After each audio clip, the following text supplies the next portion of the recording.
name is Sylvia Polo, and I come from the Bronx. I had a hysterectomy. The physician involved said that if I didn't have a hysterectomy, because it was so far in advance, I didn't have much time to live. Later, after having this procedure done, I learned that it was all false. I didn't need the hysterectomy. There are no words to describe how this office treated me. It was like family, very compassionate, very respectful. You explained to me step by step. I was confused as to why I was missing an organ. I was comfortable from the beginning, from the first time we met. You were just a regular person. I always had a call returned, always. It didn't matter the time of day.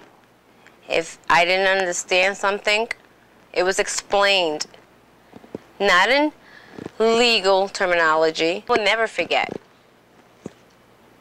the compassion of this office, of you. Never. You'll be the only one I would recommend. Gerry Oginski is a brilliant person, and that's how an attorney should be. Gerry doesn't bullshit anybody. Gerry's he's exceptional. Francis is wonderful. It's not a time, even if you were in court, even when you were in court, you will call me on a break.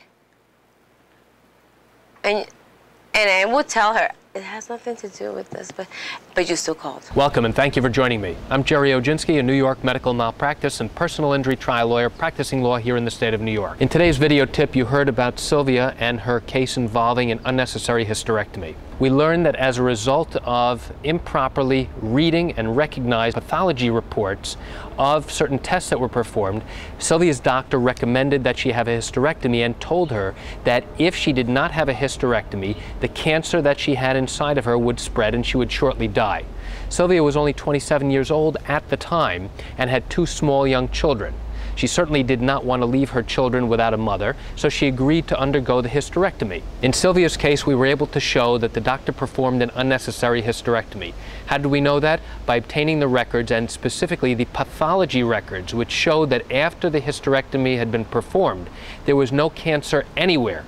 And had the doctor performed a procedure before ever recommending or performing the surgery for the removal of the uterus, Sylvia never would have had surgery. In fact, it would have shown that she did not have cancer and only had precancerous cells, which did not warrant any recommendation and did not warrant the removal of her uterus. Throughout the course of Sylvia's litigation, the defense maintained that they did nothing wrong. As we proceeded to trial, the defense continued to maintain their position that they did absolutely nothing wrong and she in fact needed surgery. However, when we brought experts into trial, we were able to show and confirm that Sylvia did not have cancer at any time. Right before closing remarks were to be made, the defense made an offer of settlement which was acceptable to Sylvia and her family. And that's it for today's client testimonial. I want to thank you for joining me. I'm Gerry Oginski. Have a great day.